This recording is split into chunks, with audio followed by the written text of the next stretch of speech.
Hello and welcome to Milking the Franchise. My name is Tanner, and this is Chris. Are we doing the whole thing as a musical, or this just whole like the start pod is part? a musical.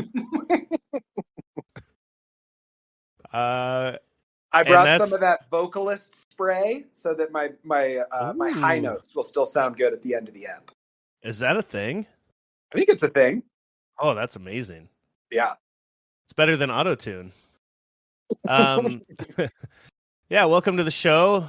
It's the show where we watch every movie in a franchise, and we talk about how it's been milked to death and becomes a cash cow, and we play video games, read books, and all the IP that goes along with it. Does that sound That's right. okay? All right. That was a great explanation. We're getting concise with these things. You know, some days I'm on it, other days I'm not. That's all I can say.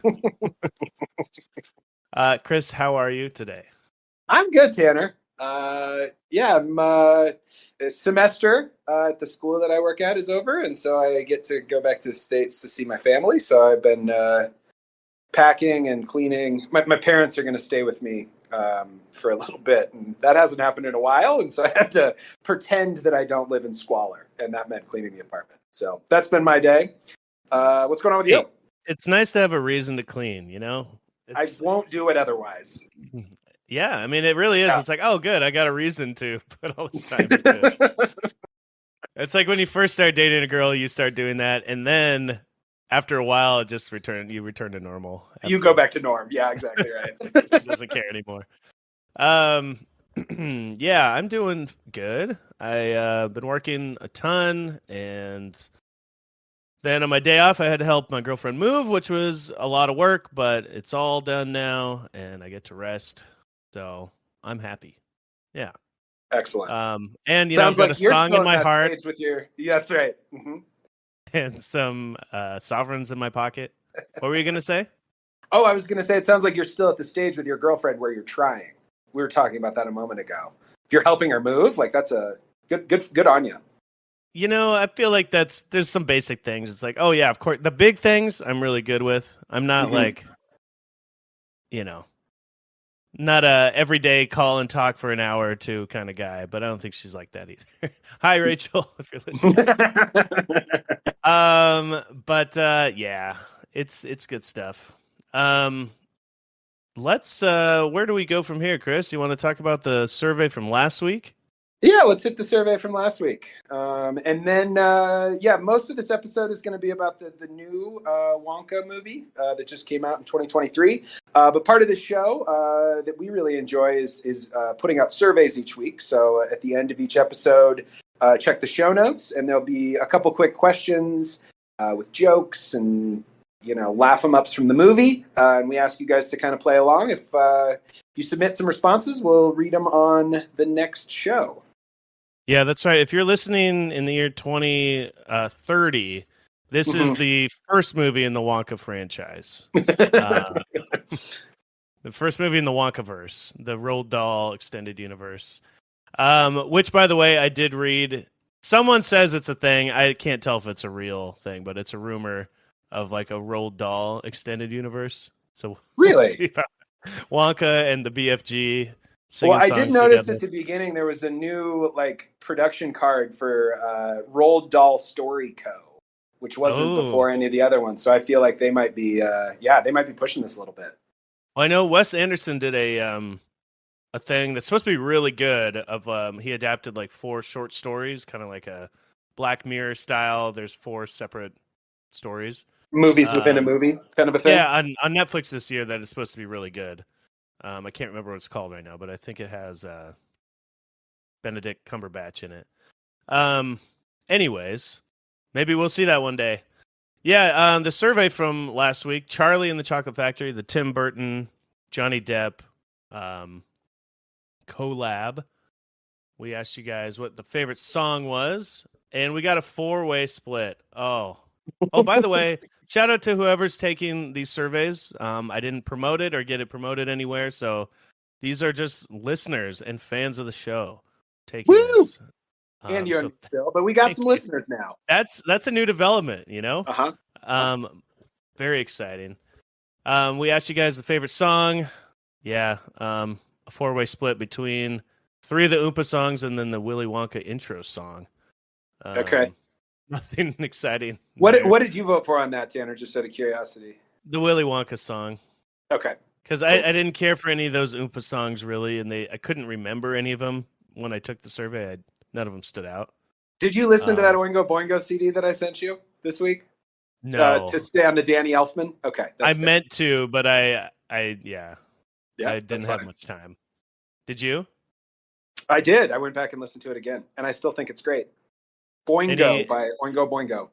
While we're on the question about Danny Elfman music, do you have any final words on his Oingo Boingo days?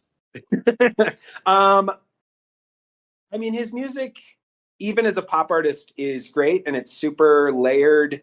Like, I can see why Tim Burton liked his music and invited him to make the music for Pee Wee Herman. That was his first score, and I don't know. I still think his Oingo Boingo stuff is really fun. Cool. Yeah. Yeah. He went the Trent Reznor route, didn't he? He kind of did. Yeah. No, Trent Reznor is David Fincher's musical muse now. Every single movie. Every auteur needs their own musical muse. Yeah. Yeah. Yeah. All right. Cool. Which one did you vote for? I voted for the Mike TV one. I thought the visuals with that song were the most interesting. Cool. Favorite change from the first movie to this movie? Another 4-way split. Chris, I voted movie, for the.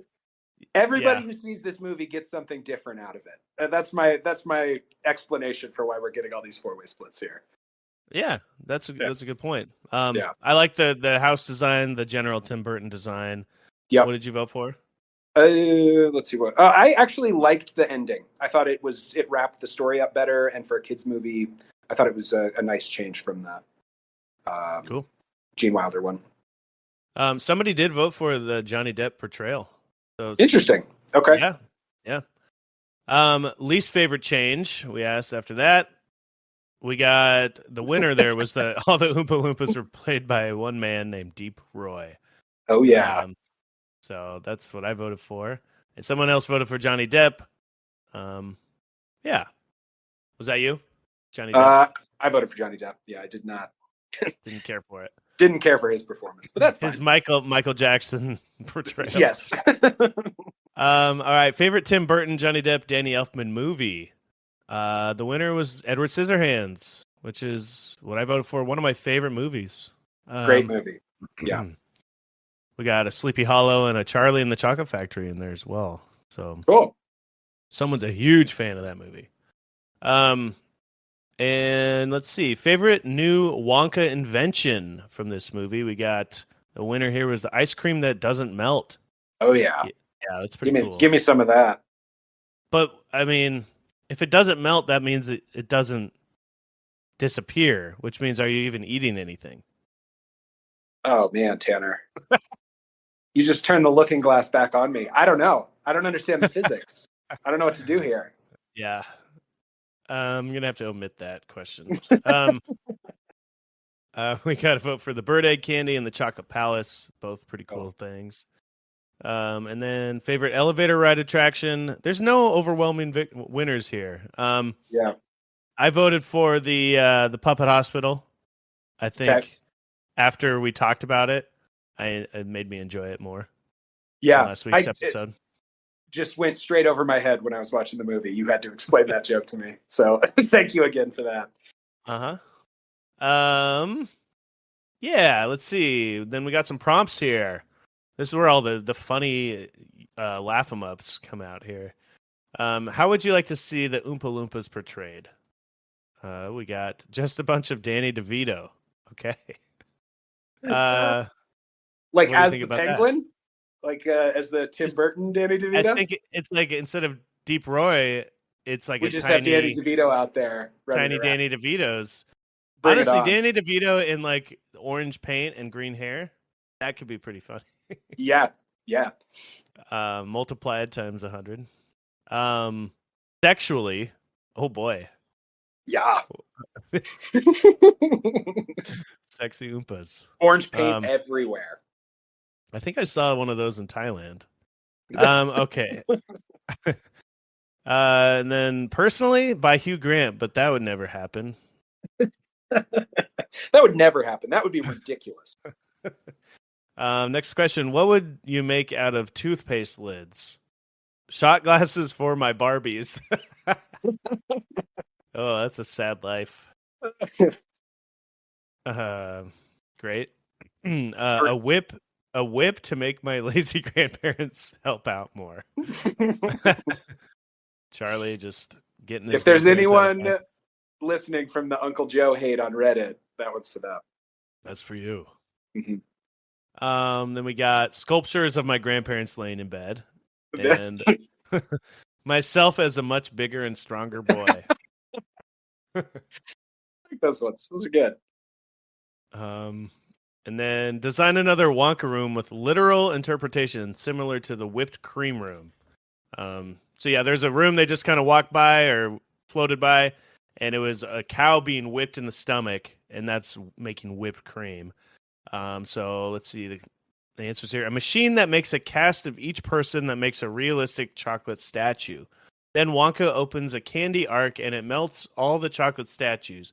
We all scoop up the melted chocolate bodies with graham crackers. Also, add booze. Okay. Is there wordplay in there? I don't think there's wordplay, but I like I like the idea. They were having a lot of fun, and I appreciate that. Also add booze.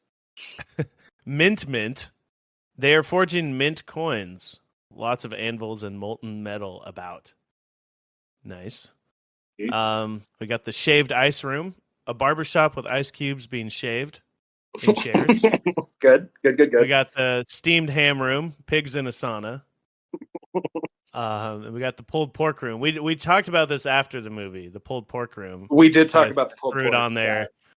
And this one is we were torn of what that meant. Either pigs masturbating or limbs being pulled off the pork violently, which both are very go ahead. Not safe for work. Yeah, and a terrible fit with this story, but funny to think about. we were trying to figure out another literal interpretation. Yeah, I think the shaved ice room is a really good idea, Tanner.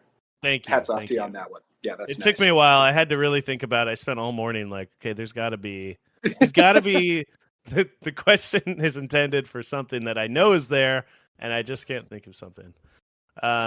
Steamed ham, I like that too. Yeah. Just a little side on shaved ice room. In Spokane, there's a big basketball tournament every summer, and Nick, our mutual friend Nick, came over one year and pointed out how many shaved ice stands there are. And we had this long running joke about the Spokane economy being based on shaved ice because there's so many of those little stands in Spokane in the summer. So if you were looking for shaved ice, I got a town for you. Hell yeah. Yeah. I do love a good shaved ice, I gotta say. It's a nice treat. All right. Then we asked you to rate Charlie and the Chocolate Factory. It was, again, we can't agree on anything here. We got vote for a 2, 3, 4, and 5. That's amazing. So, nobody thought the same thing on that. I think I went 3. What did you put? I was the 4. You were the 4? Okay. Yeah. I thought the movie was pretty fun. It was a good watch. Oh yeah, I liked it. I think my critic scale is always, I'm pretty critical of my rating. So like, I just, I think about other movies that I would rate a 4, and I'm like, I didn't like it as much as that. You know what I mean? That's fair. Let's see. Yeah, that's Charlie and the Chocolate Factory, 2005 movie. And now we will shift our attention fully to Wonka. Wonka, Wonka, Wonka. Wonka.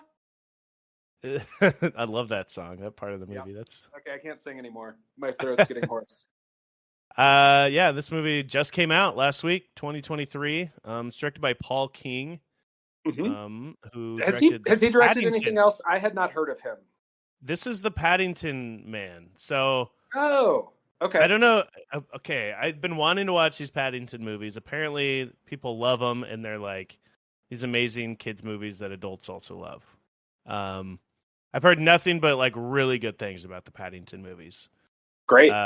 So maybe we'll do. There is a third Paddington movie coming out in 2025. Paddington in Peru. So Fantastic. Yeah. Maybe we'll do those then. Yeah, so it's apparently the Paddington crew made this as well. So, and I think they did a pretty good job. I do too. I thoroughly enjoyed this movie. I think the movie, just in general, like, I don't know if I loved the Wonka portrayal. I mean, it was good, but not like crazy. Mm-hmm. Well, I guess we'll talk more about it in a little bit here. Yeah. Where do we begin with this movie? So far, I would say the reviews have been mostly positive for this movie, and it seems to be making good money. So there's a good chance we might have another episode about Wonka in another year or two here. And I guess we'll talk at the end. If I wonder if they're going to remake one of the movies and then go with that route, or they're just going to start their own thing. We'll see. Yeah. I did want to, how was your movie going experience, Chris? Because I went on opening night, which I never do anymore. I don't know if I've been to an opening night movie in a long time, but it was pretty fun. And we got full popcorn, chocolate, candy. We went the full walk around. And normally I just get a cup of free water when I go to the movies these days because I don't want to spend all that money. But I went full Wonka, and it was fun in the moment, and I thoroughly regretted eating a large tub of popcorn and all that candy. It was fun. If you hear farts coming from Tanner's end of the call today, it's popcorn residue from 5 days ago. From 5 days ago, my movie going experience was fun. I haven't been to too many movies down here. But it was really easy. The movie was fully in English, and it was subtitled into Spanish, which was kind of fun. Some of the translations were kind of silly, and I'll talk about those when we get into it. But yeah, pretty cheap way to see a movie is to go in another country. It was nice. I'm assuming when it's like the name of a candy or the Oompa Loompa, it just kind of has it in like quotes or something, right? Or like in English, or do they try to translate it? They don't translate those. They're still my favorite one was they kept talking about the little orange man. And the way they translated that was hombrecito naranja. So hombrecito is little man and naranja's orange. And that kept popping up throughout this, and it made me chuckle. They have a specific word for little man? Ito, if you add ito to the end of a word, that means little. So like cafecito is like a little coffee. So hombrecito is a little man.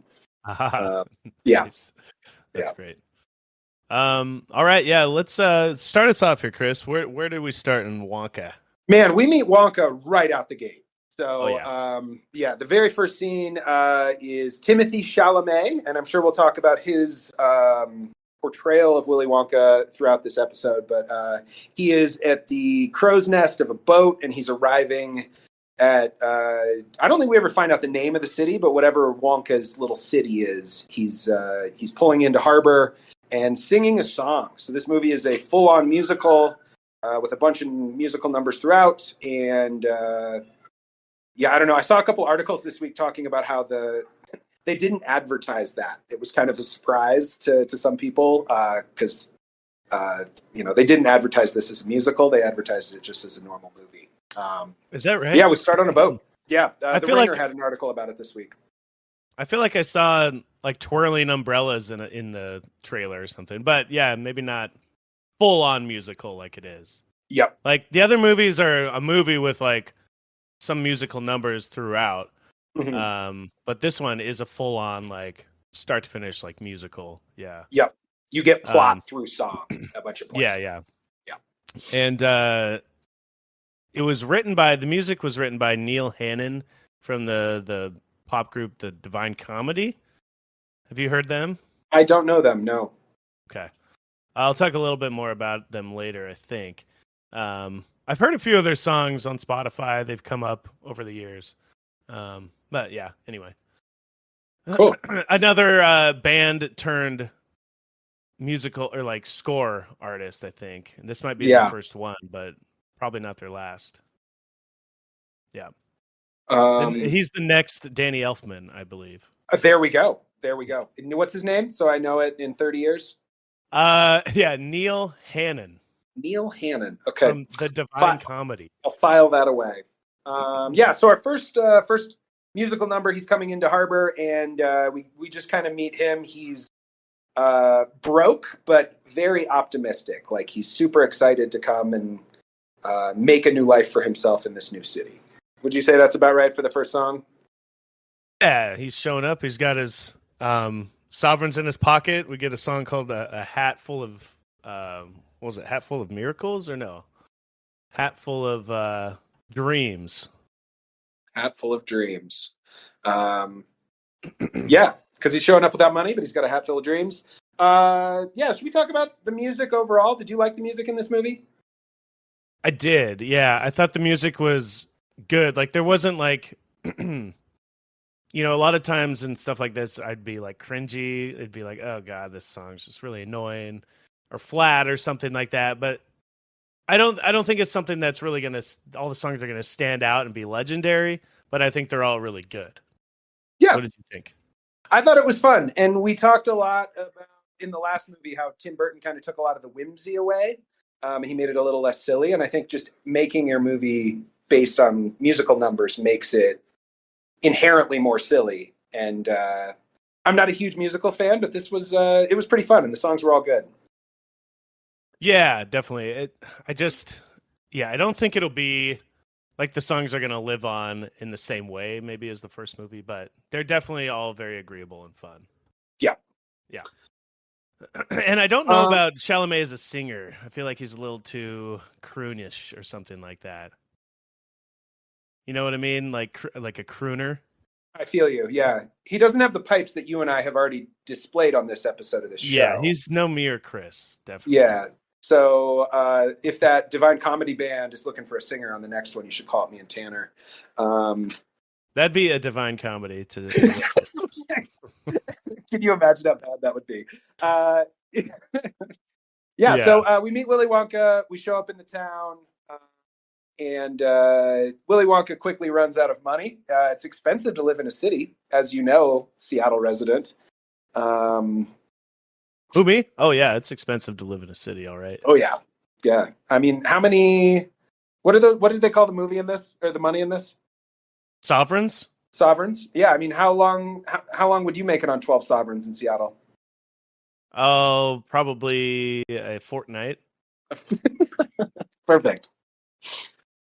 By that, I'd have enough to get a month of internet and play Fortnite. There we go. Yeah, so there's some fun little bits in this. Like you said, you get the plot through the music in this movie. So there's like little moments where he's dancing and singing in the street, and it's the full musical song, and then it kind of cuts to somebody looking at him, and he's, there's no mute. The cop looks at him, and there's no music, and he's just dancing in the middle of the street like a fool. Mm-hmm. So that's, a little comedy moment there. And he points at a sign that says no daydreaming and charges him like $5 or whatever. I like that. That was nice. Yeah. Yeah. But yeah, he's shown up at this place called the Gallery Gourmet, which is seems to be an indoor mall of some sort. But the other chocolatiers from Roald Dahl's original book, Slugworth and Prodnose, and I also forget the third one. Fickle Gruber. Thank you. And Fickle Gruber. Are they in the book? Yeah, they're in the book and in the first movie. Those are the guys sending in the spies to steal all of his recipes. I mean, I remember Slugworth for sure. I didn't remember the other ones, but cool. They weren't really characters until this movie, and I thought that whoever wrote this movie did a really good job of making something new that also included a lot of nods to the first movie and to the book. But and that was certainly one of them is really leaning into the villains from the first book. Yeah, in and the first movie. in this movie, they're kind of like three like chocolatier corporate overlords of the city. They run this town, kind of thing, right? And they're almost like the mafia. Chocolate. They call them the cartel. Is that right? The Chocolate Cartel. Yeah. Chocolate Yeah. cartel. Yeah. What were you going to say about them? Oh well, yeah, we meet them at the Gallery Gourmet, which is where they all have their like chocolate stores, and it's where Willy Wonka dreams of coming to sell his chocolate. Also, right? This is before he's a famous chocolate man, so he's just there with his chocolates in his dreams. And he runs out of money. He gets kicked out of the Gallery Gourmet, and he's like making himself like a little nightcap of chocolate before sleeping on a bench for the night. When we meet Mr. Bleacher. Yeah, Mr. Bleacher. Great performance. This guy. I loved this guy. Tom Davis. Yeah, I wrote down his name. I had never seen him in anything before, but he is such a good heel. He's such a good, He's got the look.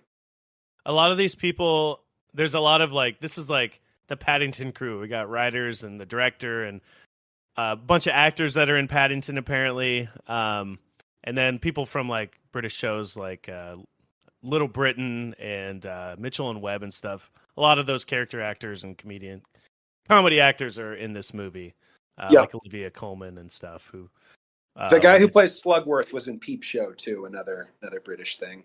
Yep, yeah, and another good performance. A lot of them in this movie. Oh, he's great. Yeah. But Bleacher grabs Wonka and says he has a place where he can stay the night, and he doesn't even need money tonight. He can get out of the cold, and he leads him across the city to this little shop that he owns with, or I don't think he owns it. It seems like Miss Scrubbit is really in charge, but he works at this shop with another.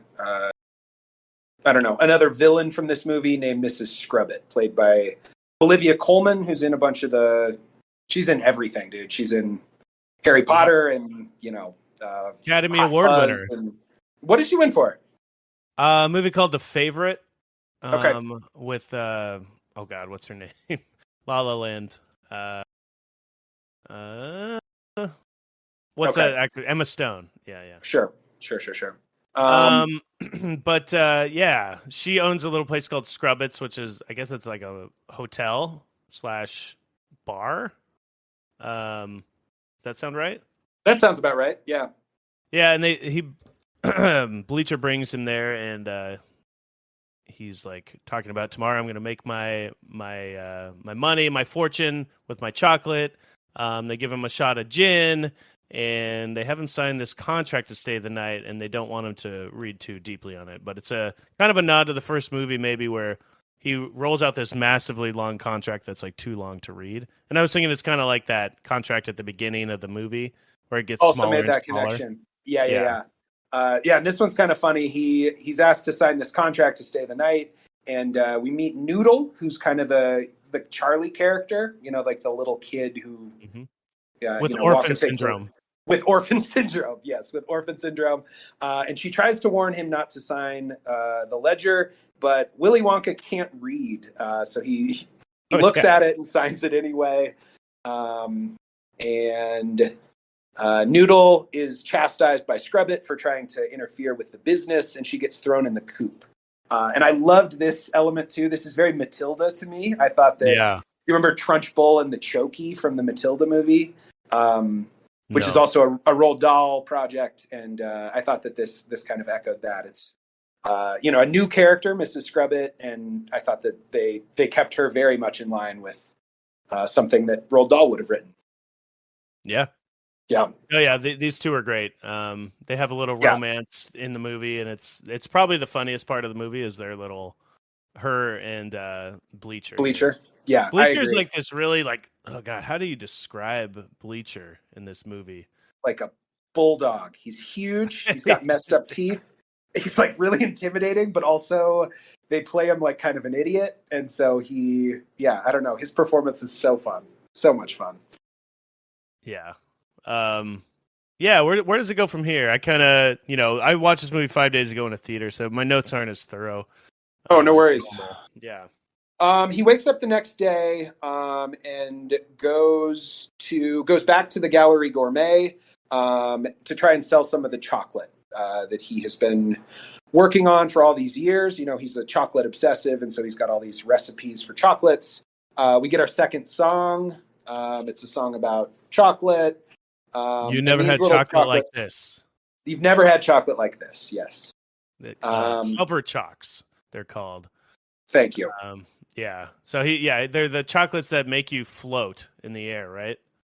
Yeah, kind of. What was it? Fizzy lifting drinks from the first movie also kind of made you, Charlie and his grandpa float through the air, and these kind of do the same thing.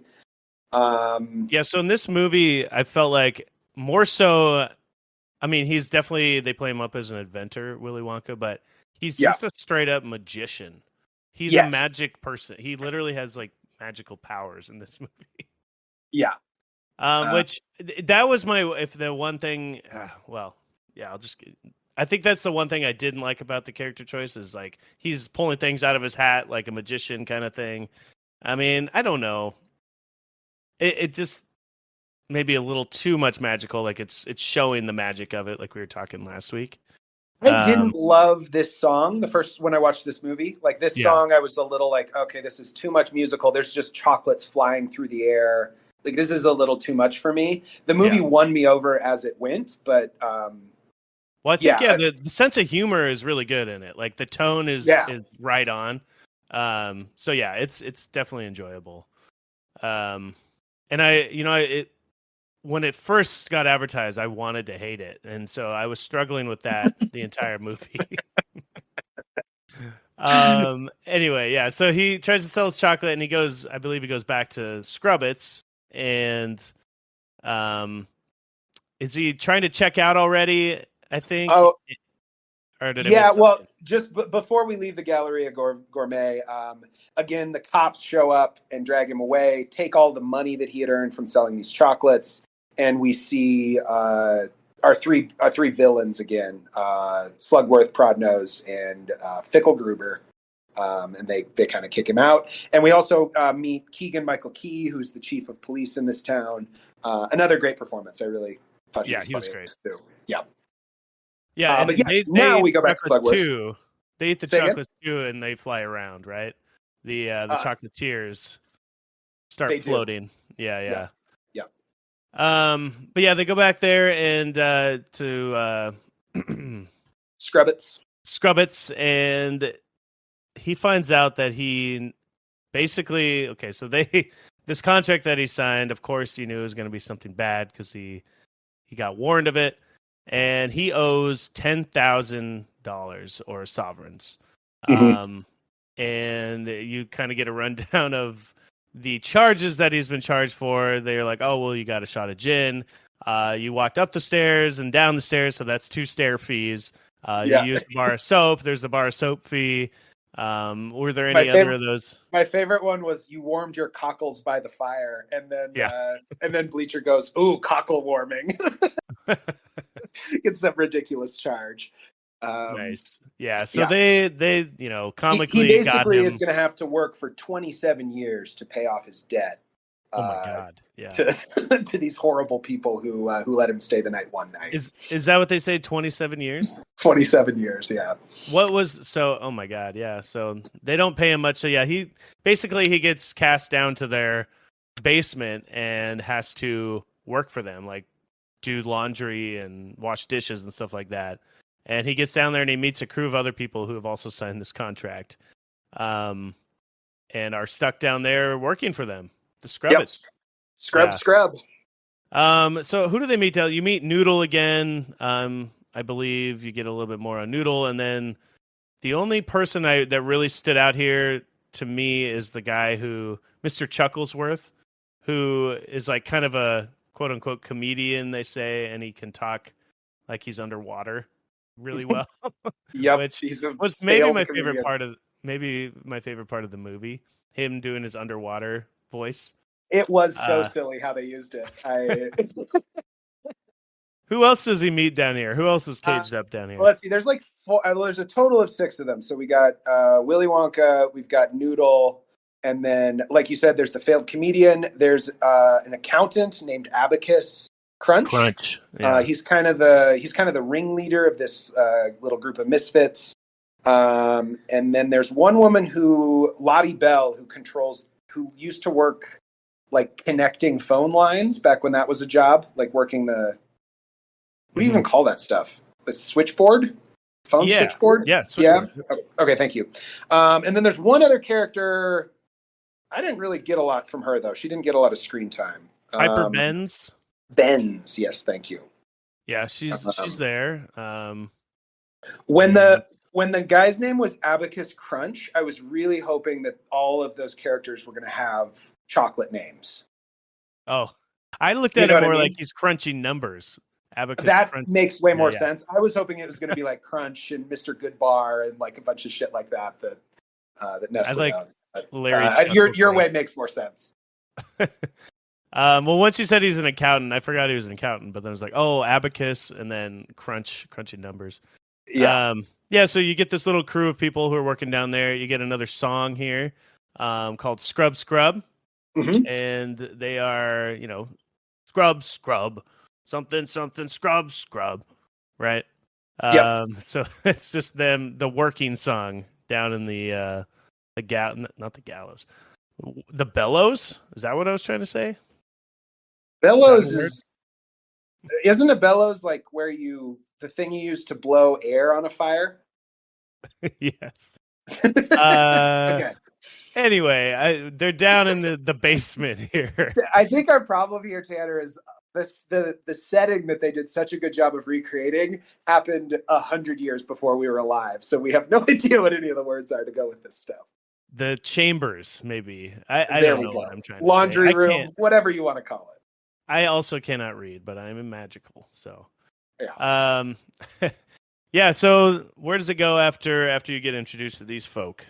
Well, that night, after a long, hard day of scrubbing, Willie meets with Noodle and makes her some chocolate from his portable chocolate factory or his travel factory. So basically, he has this suitcase with all these insane ingredients in it that he's using to make chocolate. And this particular piece of chocolate he makes with condensed thundercloud and ray of sunshine. So they're taking this to like a super magical level. Like the original ones, it was like chocolate that doesn't melt or everlasting gobstoppers. And this one is just like full on magic. It's thundercloud and sunbeam. Yeah. And he's the only one with magical powers. So now I hope to do a prequel to this that shows where he got all these magical powers. A prequel to the prequel? Yeah. Man. Little Wonka. Much like Little Sheldon or Young Wonka. Young Wonka, yeah. Oh, man. Can young Sheldon be in that too? Can it be the two of them together? Yeah. A split bill? Youngiverse.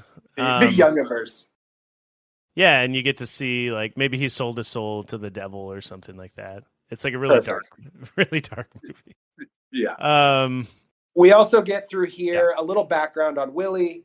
Willy Wonka's mom was a cook on a riverboat back in the day and taught him how to make chocolate. And back then she would they would save up their money and buy one chocolate bean a week. And then for his birthday, she would use those chocolate beans to make a chocolate bar.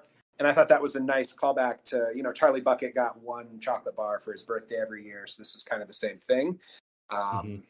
And yeah, they really made Wonka into more of a kind of like parallel to Charlie in a way, right? Like he kind of in the same way. His mom died young, and he was orphaned then at some point, right? Yes. Yeah. Because it explains pretty quick that his mom died pretty soon after these memories of their time on the riverboat together. Yeah, she taught him how to make the excellent chocolate. She was the brilliant chocolatier in his life. Yep. And something she said before she died was, when you do share chocolate with the world, I'll be there beside you. So a big part of his driving, his character motivations is just to kind of reconnect with his mom and to share this thing that she made with other people. Yeah. Some pretty good character development, I will say, for this movie, for Willy Wonka, I thought. Yeah. So this is when he's talking to Noodle, right? Does he bring up the little orange man in this? He kind of The alludes to like how this little orange Hombrecito man. Naranja. Yeah, exactly. I think he like tries to bring out some chocolate or something, and they're all missing. He doesn't have them. Like he tries to give her something, and like he's like, "Oh, this little orange man keeps stealing my chocolate," so he keeps alluding to that. They don't really talk much about it besides that. Um, little oompa tease, A right? little Oompa tease. That's right. Yeah. Where do we go next? Yeah, they start to make a plan, right? They're stuck in the laundry room all day, every day, and they're like kind of sick of that. And so, Noodle thinks back, and she knows that Scrubbit has a weakness, and her weakness is that she loves uh, like aristocrats, so kind of like powerful men. And so they start to develop a little Who plan. doesn't? I know, right? Those powerful men are so dreamy. Yeah, so they start to put a plan together so that they can sneak out. Meanwhile, we cut over and visit with Keegan Michael Key, who's the chief of police, and he's visiting the Chocolate Cartel. And so the Chocolate Cartel has like their headquarters below a church, so you have to go into the confessional booth, talk to this corrupt Mr. Bean. priest played by Mr. Bean. I was so happy when I saw him in this movie. He should have done more. I mean, he's so great. He's so great, yeah. And you're right; he doesn't have a ton to do, but he just having him in this, I thought was nice. But you talk to the corrupt priest, and then there's an elevator from the confession booth down to this giant vault below ground, and so we follow the chief of police down to talk to Fickelgruber and Prodnose, and now I'm forgetting the main one, Slugworth. Slugworth. Thank you very much. Yeah. So what happens down there? Yeah, so they you find out that he's being bribed by the chocolatiers to keep other chocolatiers out of the city, including Wonka, and they're paying him in chocolates. So this guy has a real sweet tooth, which leads us to the next song, Sweet Tooth. And you get a little musical number with them and him. Basically, he's trying not to. He's like, "Oh no, the wife wants me home. I'm trying to lose weight. I don't want this." But he's just too tempted by these sweet, sweet treats. And so the chief of police is being bribed to get Wonka out of town, chase him out. Yeah. Yep. Because they know Wonka's got the best chocolate. They all love his chocolates as well. They're not denying that they're amazing. That's why they have to get him out of the picture. Yeah, I don't blame him. Yeah, I think that's all I got down there. Cool. I liked the musical number down there. I thought it was pretty funny. And by the end, they're bribing him with 1,800 boxes of chocolate. So the bribe gets ridiculous. Yeah. And that is reflected in Keegan-Michael Key throughout the movie.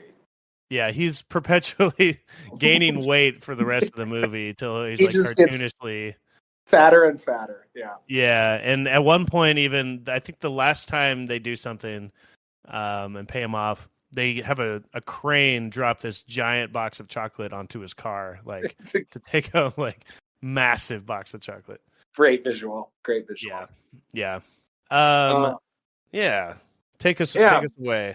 Yeah, so then we get a roll call. We meet the folks that are back in the laundromat again, and now it's time for Willie to put his like plan into motion. So they basically set up that Bleacher, who's like we've talked about him a little bit, but he works at Scrubbits. But they set up that he is actually a Bavarian aristocrat, so a German prince or something. And so they kind of set him up with Scrubbit and plant with him that Scrubbit's interested in him romantically. And so they kind of basically have Scrubbit and Bleacher distracted so that they can sneak off. And they set up this ridiculous contraption with the dog to basically do all their work for them. So the work will get done. The dog is running on a track, and it's like doing the laundry for it. It's like this whole pulley system or whatever. So they drop like a picture of like a drawn picture of Bleacher on the ground that like shows him as like an aristocrat or something, right?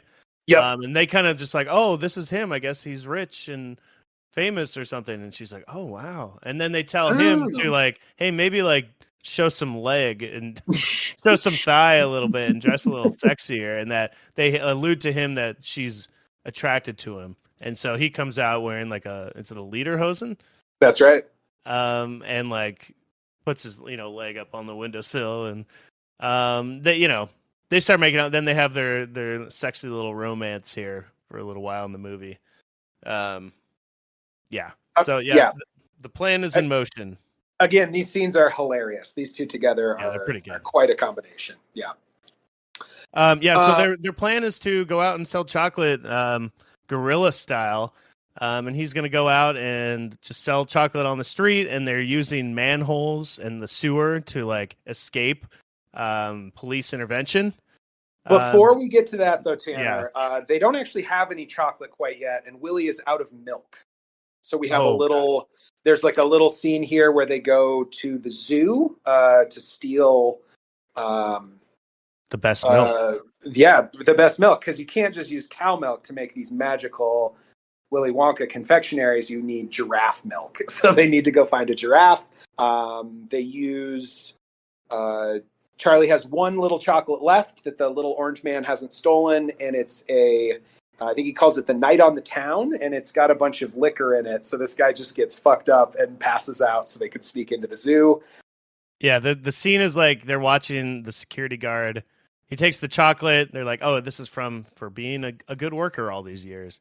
Mm-hmm. And he takes it, and it's like one line. Everything that he says is like he's having one shot more and more. So he like takes it. He's feeling a little silly. He's getting up and dancing and singing, and then he's like calling his ex-girlfriend and saying, "I'm sorry, and I've always loved you." And then the last note on the chocolate is like, I think he says it's pork from the back of the cupboard or something like that. And then it's like him like eating right before he passes out. And then he passes out, so they're able to get in. That I love that little bit as well with the security guards and that chocolate. The way they brought it together at the end was so funny to me. Yeah. So they get they go in and milk this giraffe, and then there's another musical number called. Yep. We also get a little bit of Noodle's story. Noodle is an orphan, and she was dropped down the laundry chute at Scrubbits way back when, and they raised her at Scrubbits, but in return, they're charging her the same exorbitant, ridiculous money that they're charging Willy Wonka. So she owes 10 or 3 times as much as Willy Wonka does. She basically is an indentured servant for her entire life. Charged just for being adopted. Yeah. Yep. And the song is called "For a Moment," and it's kind of just not my favorite of the musical numbers. Kind of a slow. Song. Yeah. There's some fun visuals with the balloons. Like they get up on the top of that, like that golden or that, I don't know, like how would you even describe that building? Like tons of windows. Is that in this part right now, or is that the Sorry Noodle song? I think this just takes place. Sorry Noodle. Yeah, I think that's a little bit later. I could be wrong. Okay. Yeah, they get the draft milk, and then they go out guerrilla style selling chocolates, right? Yeah.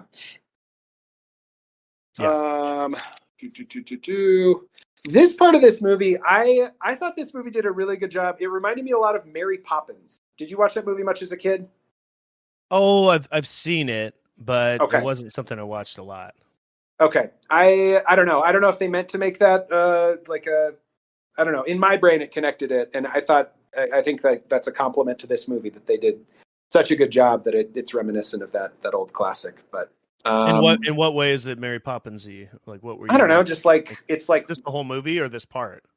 This part in particular was kind of what cued me into it, but it's like kind of the same setting, like old timey Britain, sort of. Yeah, and it's Bleacher's a very like chimney scrubbing kind of guy, right? Chimney, chim chiroo, like all that shit. It's like kind of the same musical stuff, same sort of setting. But I noticed that in like a good way. Like it wasn't a ripoff to me. It just like it hit the same beats in the right way. Yeah, it was definitely Poppins-ish for sure. Yeah. So back at Scrubbins, we get a little bit more information about the chocolate cartel because Abacus, the accountant guy, used to work for Fickelgruber, or for one of the chocolate barons. I can't remember which one. But we learn about their little the cartel a little bit more. So there's a corrupt cleric at the church. That's Mr. Bean, and there's 500 chocoholic monks. Just cause. Yeah, I like the monks. The monks are singing kind of just like ooh, ooh, kind of like that. And when they walk in, he's like, "Sounds great, boys. Keep it up." Like, yeah. And there's a bunch of little audio jokes that they get in with the chocoholic monks in the later scenes. But basically, he's in on the take, and when he was an accountant, Abacus had found this second set of books that prove that these guys are corrupt. It chronicles all their bribing and all the murders or whatever other corrupt stuff they've been up to. This book exists, so if they can find it, they can put these guys out of business. Yeah. And yeah, I'm kind of lost on the structure, so I'm going to have you lead the way. Yeah, no worries. Here. And then we also find out they have been diluting their chocolate and saving all the excess in this giant chocolate vat below this church. Despicable. Just despicable. So we get some background, and then that night we get Noodle and Wonka kind of sending things back and forth, and Noodle sends him a piece of paper with an A written on it because she's trying to teach him to read. When he opens it, he's like, "What is this? A glass half full?" Which I thought was like a really funny. He's like overly optimistic. It's like exactly on brand with this character. I didn't catch that. Yeah. But they basically hash out a plan at this point to start selling. I think this is where you were trying to get to a minute ago, but to start selling these chocolates undercover. Each one of them has a little skill. One of them knows about the sewer drains. One of them can help rig the phones.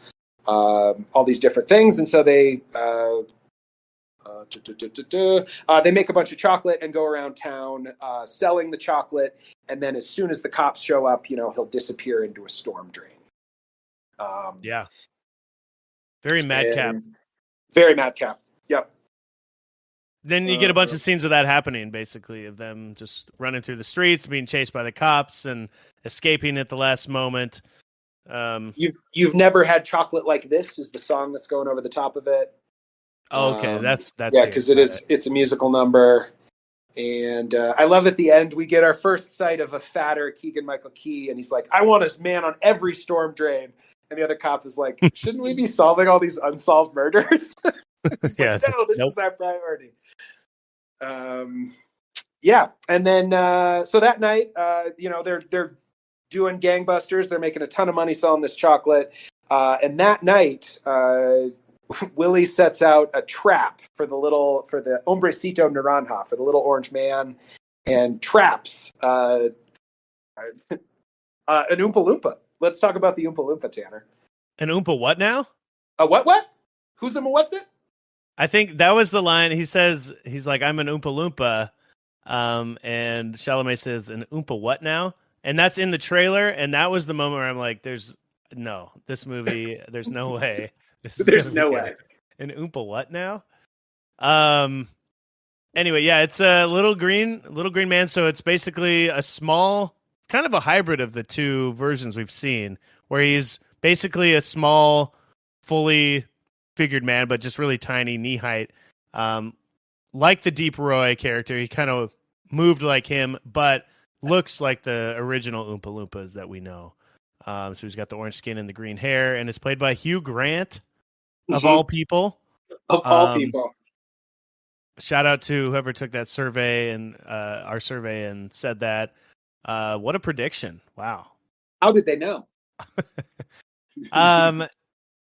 Which was another moment in the trailer where I'm just like, no way. How is Hugh Grant the Oompa Loompa? But it's somehow just like so. What did you think? I mean, it's so insane that it does work somehow. It works. I think it works really well. I think he's great. And I don't know why. I think they sing an Oompa Loompa song with a little bit of the lyrics change, but the exact same tune is that we all know, the Oompa Loompa song. But he kind of has that he sounds like Hugh Grant. So it's like Oompa Loompa. He's got really the accent on the Oompa. They turned the British up to 11. Yeah. Which I don't know. It's still so unbelievable, but somehow it's just so crazy that it works. You know what I mean? They could have gone so many different angles. Like the Deep Roy thing is so crazy, but it doesn't work to me. This one is like it somehow works. I don't know. Well, there's only one Oompa Loompa, and I think that's part of the difference. Yeah. Like the Deep Roy didn't get any sort of backstory, or I guess we did get his backstory of him finding him in Loompa Land and everything. But this one, he had been a guard for the chocolate on this island in Loompa Land, and he had fallen asleep when Willy Wonka showed up, and Willy Wonka collected the 4 chocolate beans, and so he was basically banished until he could recover 1,000-fold the chocolate that had been stolen, because that's how Oompa Loompas work. Yeah.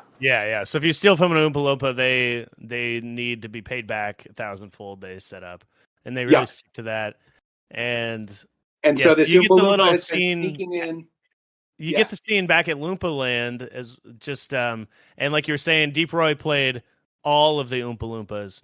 You do see some other Oompa Loompas on this island that are played by other people, which is nice that it's not like a million Hugh Grants. That'd be maybe too much. But too many Hugh Grants. Yeah, too many Grants. Too Grant. And so he's stealing all this chocolate, trying to pay back, his other Oompa Loompas. Yep. What else happens here? Let's see. We get the Oompa Loompa song, and then at the very end, Hugh Grant convinces Timothy Chalamet, Willy Wonka, to let him out of the trap that Willy Wonka had used to catch him, and so he escapes and takes all the chocolate with him. So when Wonka tells the other folks, the rest of the gang, what had happened the night before, they think he's insane. A small orange man stole your chocolate. That is nonsense. But it doesn't matter because they have purchased a week's rent at the Galleria Gourmet. So they don't have to go around hiding their chocolate anymore. They can actually be legitimate, and they can sell this amazing chocolate in the one empty storefront by Slugworth and Prodnose and Fickelgruber. I got all 3 that time. Look at that. Hell yeah. Hell yeah. Hell yeah. Hell yeah. So we see the cartel again, and now they're worried about Wonka. He's moving in. His chocolate is better than theirs, and they need to do something. So they go visit Slugworth, and something is afoot. They're up to something. Yep. I wanted to just take a little detour on the Oompa Loompa thing. Please. When Hugh Grant was asked to be in the movie, hold on. The director sent him a mock-up of the Oompa Loompa. They're like, what is it going to look like?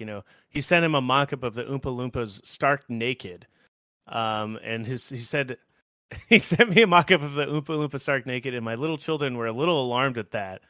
And it was one of the most disturbing things he's ever seen in his life. If it ever leaks out, a generation of children will be scarred.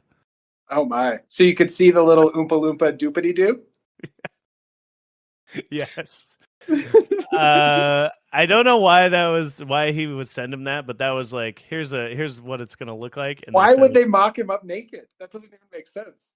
Well, I assume when you're doing like a 3D drawing, you draw it fully on first, and then you have to put clothes on it. And then like, you can pick the clothes. Okay. The clothes move like independently from the rest of the body. And I'm sure that they're just like, it'd be funny if we just fully made it anatomically correct. But yeah. How funny. Yeah. Where are we going next? Does it make me a weird pervert that now I want to see that picture that Hugh Grant thinks would scar a generation of children? Definitely. I want to see it too, and I don't blame you. I am curious. I'm sure they're on the internet. I'm not sure it's the real one though. I don't want to see. I'm not going to Google naked Oompa Loompas.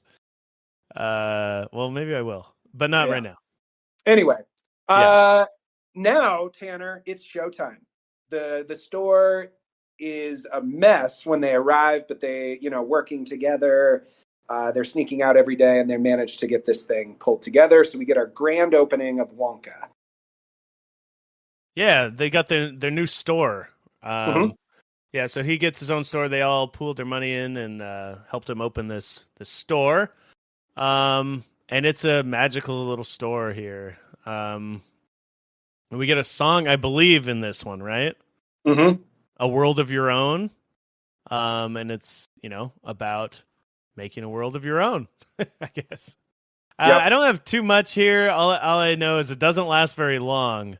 But it gets a big crowd in there, and a lot of people are really enjoying his candy and everything that's happening here. But things go a little wrong. So apparently, whatever chocolate they're all eating, all the public and everyone who's visiting, was tainted with Yeti hair, blood, or not blood, but Yeti hair oil Yeti or sweat. something.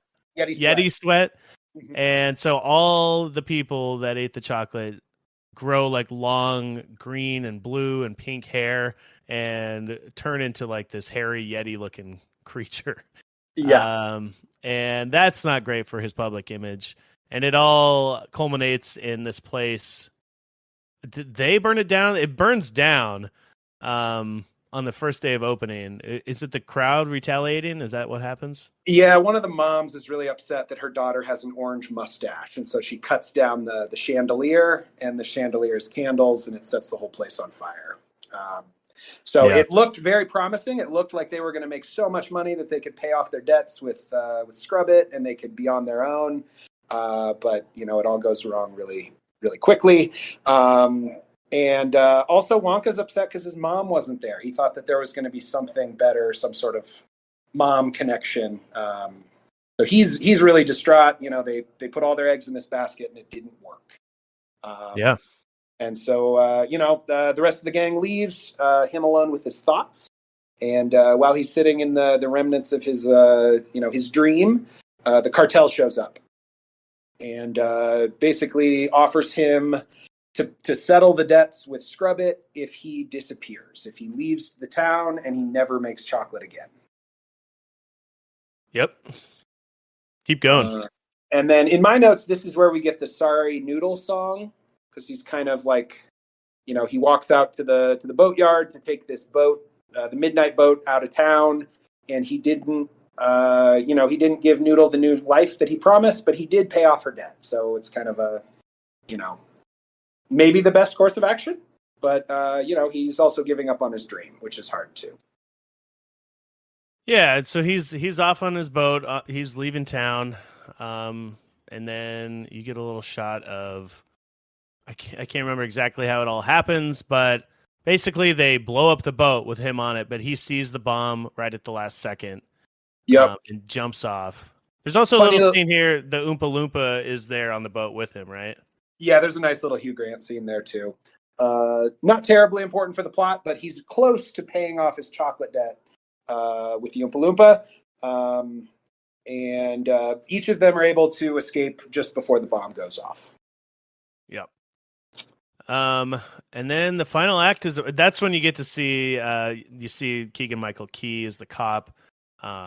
He orchestrated all this, and he gets the giant box of chocolate on his car, like massive.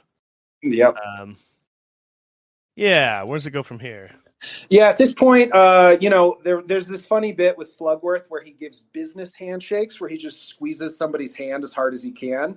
And he gave Wonka a business handshake right before he got on the boat. And Wonka notices an imprint of a ring from Slugworth's handshake, and it's the same type of ring that Noodle has.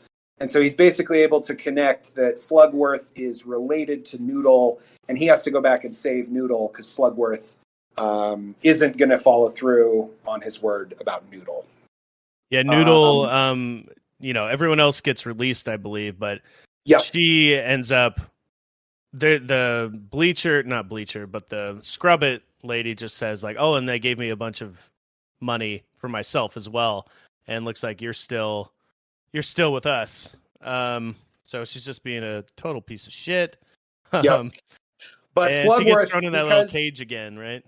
Yeah, but because she is a Slugworth, she has claim to half of his chocolate empire, and he doesn't want that to come out, so he wants her to stay hidden. Let's see. At this point, Willie returns and saves Noodle from the coop. We mentioned it briefly before, but Scrubbit has this basically pigeon coop that she throws Noodle in when Noodle's been bad. And Willie returns and saves her from the pigeon coop. And they have a plan. While he was swimming, he had this plan for the whole gang to basically come through and stop Slugworth and the gang and the other chocolate cartel guys. So they steal a giraffe from the zoo and bring it to the church where Mr. Bean, the corrupt priest, is at. And they set the giraffe loose in the church, and it's chaos with the men's choir kind of narrating the whole thing. It's a really great. There's some great audio bits in there. Yeah, so they clear out the church with all the monks and all that with the giraffe, and they sneak down into the basement there. That's going to have these accounting books and all that. And they give another one of those a night out chocolates to the guard down there. And you find out, I think this is the moment she calls her ex-boyfriend as well, and it happens to be the same guard that's at the zoo. At the zoo, yeah. So they were each other's long lost love, and they just go, "What are the odds?" And they kind of, I don't know if it's right here, but at some point they like reconnect, and like there's this just a brief little romance or whatever between them that they set up as like this just funny little moment throughout the movie. Yeah, so they get the books. They get down there, they get all the evidence that they need. Can I tell you a stupid joke real quick, Tanner? Please. So the book, there's a candy bar called a Heath, right? Yeah. A Heath bar. So would you say that you could call that book a Heath Ledger? I just spit all my coffee out all over my microphone. I could hear the coffee on your end. Anyway, stupid joke. I thought of it while I was watching the movie. Heath Ledger. Oh, Heath boy, Ledger. That's great. Mm-hmm. I bet they make all sorts of jokes like that over in wherever they make Heath bars. Exactly right. At the Mars Company. Mars Corp. Cool, yeah. And then they get caught. They get caught here by the chocolatiers, and basically they're forced into this room. Him and Noodle, Wonka and Noodle. That's gonna be released. You talked about the extra chocolate that they were siphoning off, right? Yep. So it's just a giant vat of chocolate, and they open it up into this chamber, and they're gonna basically drown in chocolate. So they're rising up and up and up in this room. You can see the glass above. They're like, "Oh, we'll just break through the glass," but that's not going to happen. I think they see. What do they see here? They're looking down on them, and then all of a sudden, Oompa Loompa shows up. Right? Yeah. Yeah. To save the day. To save the day, and the Oompa Loompa gets him out of this chocolate thing. Was it because that he hasn't paid his debt yet, and he wanted to reclaim? Like, you can't die. I gotta still pay my debt. Or why does he save him? That was part of it, and because the last thing Wonka does before they leave him in that room, it was kind of like a James Bond death, where they just leave him with something that's going to kill him and go away. Yeah. But anyway, his last action before they leave is to give them the final jar of chocolates that he owes the Oompa Loompa. So that jar of chocolates aren't theirs, that it's the Oompa Loompa's chocolate. So when Slugworth and them eat the chocolate that's supposed to go to the Oompa Loompa, now they owe the Oompa Loompa 1,000 times that much. Right. So he got the Oompa Loompa math. Yeah, to trade basically, because the Oompa wouldn't just save him out of the kindness of his heart. Right. I think they set up. They make it so it's like, oh, now the chocolatiers owe the Oompa Loompas. Exactly. Yeah, gotcha. So that's why he saves Wonka. Yeah, and so it all comes out. They find out that the chocolatiers have been paying people off and doing all these shady deals. with the cops and all that, and they all go to jail, and they have won, right? Yep. Yeah, there's a musical number over that too. And This is the we're Sorry almost Noodle song. Kind of just a slow, like, Sorry Noodle kind of song. Not that exciting. But I will say you were right earlier. Obviously, my timeline's a bit off. With the floating around on balloons was during the giraffe scene. And this is kind of just, I think this is where they're talking about her family and her mom gets introduced at some point, right? Yep, they managed to trace they find the name of the mother in the ledger, in the Heath ledger, if you will. And so they're able to connect her with her Sorry, I mother spit at my the coffee end. again at that joke. Yeah, so they connect her with that. The lovers meet. So Basil and Gwynny were the two guards, and they meet each other and have a nice kiss. Keegan Michael Key is fat as shit now. He has been eating so much chocolate. But his name's in the ledger too, so he's going to jail. Most of the budget went to CGIing how fat he was. That might be it. Yeah. And then Wonka finally opens his mother's chocolate bar. So he's been walking around with this one Wonka bar for the whole movie. And there's a golden ticket inside that says, the secret is not the chocolate that matters. Oh, I'm sorry. The secret is it's not the chocolate that matters. It's who you share it with. So there's 6 little bars of chocolate, and he shares it with his 5 friends. Aw, is right. And yeah, that chocolate must have been so gross, though. I mean, dude, how old was it? Years. 20 years old? At least. Yeah. Well, maybe, I don't know how old he's supposed to be in this. It could have been maybe 8 to 10. You know what I mean? He could be like early 20s or like 18 even in this movie. It's old chocolate, no matter how you look at it. Yeah, it's old ass chocolate. Old ass chocolate. And then he opens his factory. Do we get anything else before that? No, that's about it. But the song, they use the Pure Imagination song from the original movie to great effect here, I thought. And the visuals, they have this like kind of fun, like illustrated style over like the video that they took with the camera. And so you kind of see the factory coming together in real time. And I thought that was really nice with the song and everything. Yeah, it's like a time lapse. He's spinning and the factory's being like built around him as he's singing, and some cool things. It makes me want to tour their version of his factory a little bit more. You know what I mean? Sure. Like what these guys would make for his factory. Yep. And he offers Hugh Grant a job as the chocolate taster. So he's got an Oompa Loompa to work with at the chocolate factory. Yeah, a lot of nice little things, like the golden ticket's kind of like, oh, that's where he got the idea for the golden ticket. Later in the movie, he's got his first Oompa Loompa. It kind of contradicts what actually, you know, in the main story, or like the first movie or the book, you know, how he went to get these Oompa Loompas. Yep. This one posits that he had already been there and he has one Oompa Loompa, and maybe he gets more Oompa Loompas to come over later. Remember, because they closed the factory, and then years later, then he had the Oompa Loompas working for him, right? That's true. Yeah.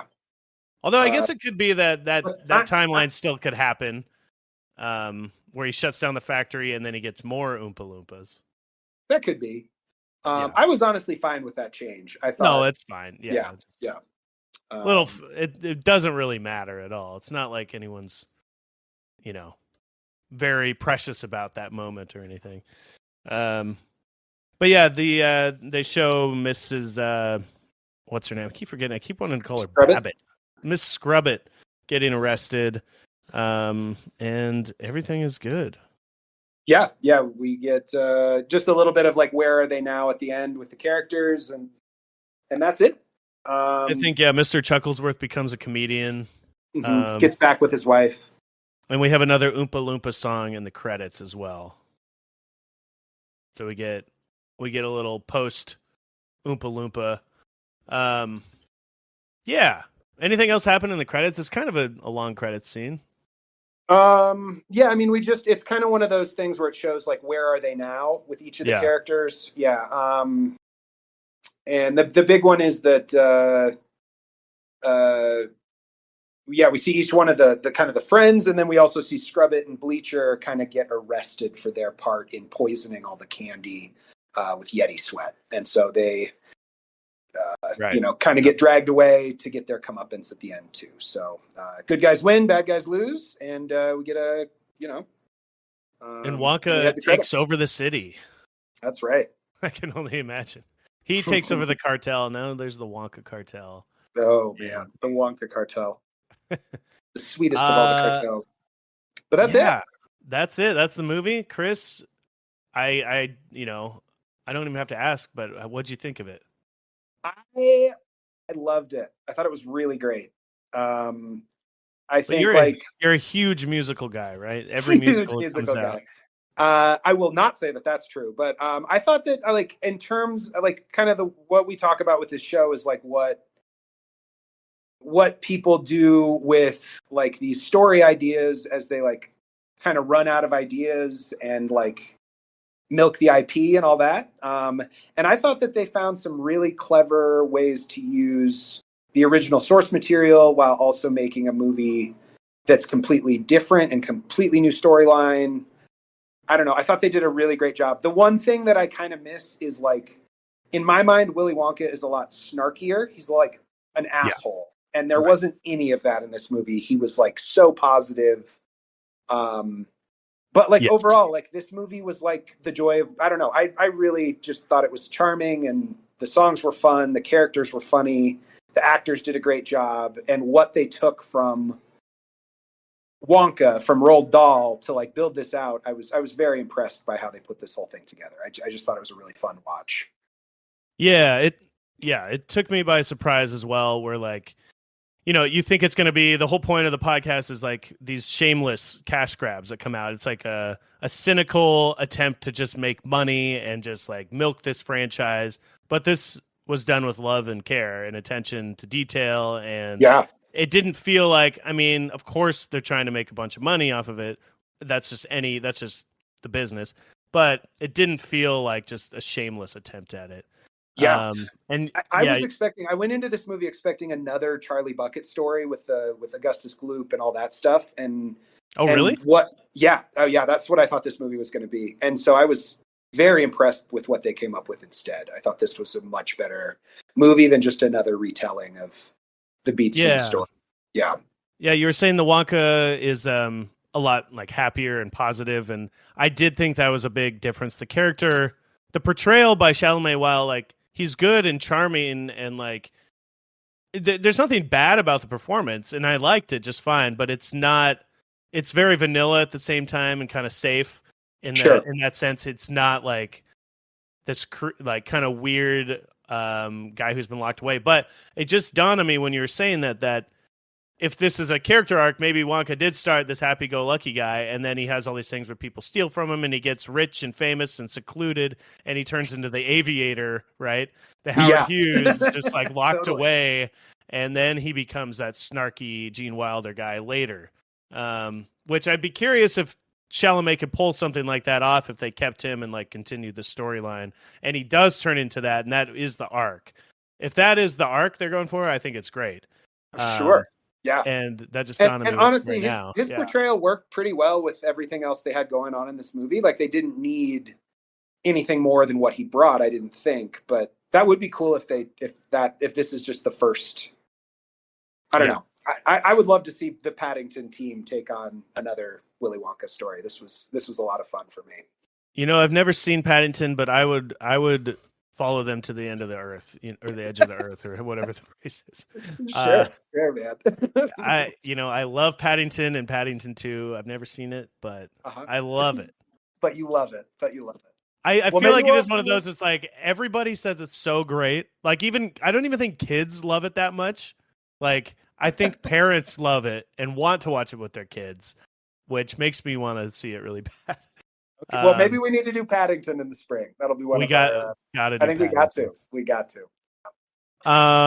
Yeah. So it is good. Like I said, the performance is the only thing that's a little vanilla and bland, and also maybe he's a little too magical than I think he was in other ones, rather than genius inventor more so. But it's not bad. And, I'm not a huge musical guy. I think the songs are good, very good, but not like they're not going to stick in my head as much as the originals. But that's okay. Yeah. So, Chris, do you think where do you think this franchise should go from here? Man, I think they could do anything right now. Like, I think this really revitalized the franchise for me. Like, I think they could, because they did a totally different story. So they could do the Charlie Bucket story now and go do, the factory and the Augustus Gloop and all that stuff. Or they could do another movie kind of between then and there of him building his chocolate empire. I don't know, man. Like, I think they could do a lot of things. And if this much care goes into the next movie, I think it'll be fun, whatever they do, Yeah. Yeah. Yeah, definitely. I think, I think the same thing. They could do whatever. I think this might be the beginning of a cash cow in the sense that because it really is the other, I guess the last movie, the Tim Burton one, did make a lot. But it didn't really start any franchise or anything. But this seems like a franchise starter where it turns out a good movie, and maybe in like 10 years we'll be like, oh, I'm so sick of this Wonkaverse, Yeah. We'll see. We'll get when we're watching the Noodle spinoff, Yeah, the Slugworth, the history of the Slugworth Empire on Apple Plus. There we go. Whatever. Yeah, an and it's just 8-part like miniseries. a tense drama. Yeah. But something to look forward to. I'm really disappointed, honestly, because I'm disappointed that it wasn't really bad. You wanted it to suck, didn't you? Well, yeah, just because it's so much more fun to talk about in that way, as far as the podcast goes and how the direction of these franchises usually go. I'm not mad that it wasn't bad. I just think I'm like, oh man, I was really hoping it'd be a stinker and I could just go off. You know what I mean? But it's pretty good. I think it has that timeless quality as well, where it doesn't exist in any time period, kind of like I talked about before. But we'll see on that. Yeah. Chris, do you have any MVPs or beef? Man, I think MVP, whoever wrote this, man, I'm still just so impressed with all the story stuff that they managed to do to make this movie as fun as it was. And outside of that, the guy who played Bleacher, I just loved Tom Davis, man. That guy. Yeah. Yeah. I thought his performance was so funny. Every time he was on scene or on the screen, I was just like grinning from ear to ear. So those would probably be my two MVPs. And then beef, I don't have much. I think I really enjoyed this movie, and I already kind of talked about the couple things that, that maybe were lacking, but honestly, that this was the direction they took with it. And I was pretty happy with what came out of it. So yeah, not a lot of beef here for me. Yeah, my MVP would probably be just Paddington in general. Tanner's two favorite movies that he hasn't seen. If I had to rank if I had a list of movies, my favorite movies I've never seen, it'd be Paddington 2, then 1, I think. But yeah, that's probably the team just behind writing, the director and the team making a PG rated movie that seems fun and not totally just like, I'm not saying it's dark, but it has themes that it doesn't shy away from too many things. It's not trying to be a total just like kitty movie. There's things in there that are sad and dark, and it doesn't shy away from any of that, and it's still fun. So that. And then the beef would be Chalamet's performance is just not bad. It's just not. It's too vanilla is the only word I can think of. Just a little bit kind of like too charming, too positive, too like maybe that was the way they tried to like kidify it. I mean, it's for kids, I guess overall. Anyways, and also like maybe a little bit less doll influenced than the other movies, like kind of the names and words for things weren't as Roald Dahl feeling, you know what I mean? Yeah. What was the name of the hover bar or something like that? Hover Chalk. I could have used a little bit more Dahl on that naming of the chocolate. But maybe I'm just not remembering them all because I wasn't writing notes during this one. It's also interesting, like this movie, it really feels like Nestle didn't have a lot to say here. Like there's no chocolates from the movie that they could sell in real life. Was it Nestle? There's no, yeah. Well, don't they own Wonka now? Didn't you tell me that a couple weeks ago? I can't remember, but whoever it is, yeah. Yeah, like there's no Everlasting Gobstopper. There's no Wonka bar. Well, I guess there's sort of a Wonka bar, but no Scrumdiddlyumptious bar, none of that. You're right, it is Nestle. Yeah, maybe they didn't have the rights to that stuff anymore, which I could see like after all these years because they sold the rights for the first movie, they used it, but then maybe now they don't have the rights to use it. I don't know. They hadn't created it in the world of Wonka. They haven't created those yet. I don't think the movie needed them either, though. You know what I mean? Yeah. So maybe fuck Nestle anyway, right? For trying to control the water supply. Are you kidding me? Yeah, you're not wrong there. But yeah, yeah. So and I don't know. Maybe that stuff will come back if they do make a Wonka factory movie. It's hard to say, but I did notice that it was like very different approach, a little less of those silly little names. But still great. Yeah. Cool. Yeah. Let's see. Chris, do you want to do? Oh, I'll talk about the box office. So the budget was $125 million, and in its opening weekend, internationally made $152 million all around. Yeah. So it's a big one, especially like I think it made like $40 million here in the States. And so it really crushed it overseas. Thanks to you seeing it twice, I assume, in Medellin. So I assume, I don't know. I don't even know why. I need to check what countries it was so huge in, but or why. I wonder why it's so big overseas compared to here. I don't know. I guess it's just universally loved. But yeah, it did really well, and it's definitely going to make its budget back if it's making that much overseas. It'll be a huge hit.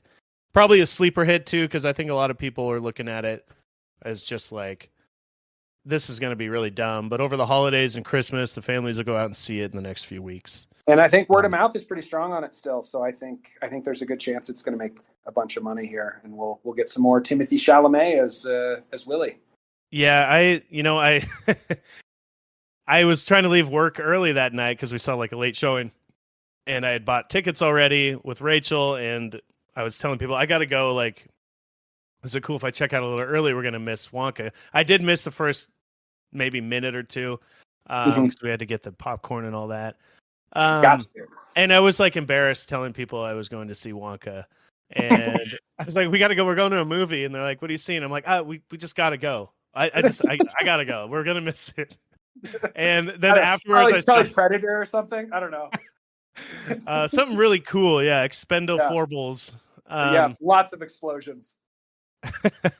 But yeah, then we saw more people after the show that work at the restaurant upstairs, and they're like, "Oh, what'd you see?" And I'm like, "Wonka." It's like it was a date night movie, trying to make it sound, I was like, I got the Regal pass, so I'll see anything. But I think, like I said, that's like the perception of the Wonka movie. But I think people will warm up to it and be like, "Oh, this is actually pretty good." So that's where I was going with that. Sure.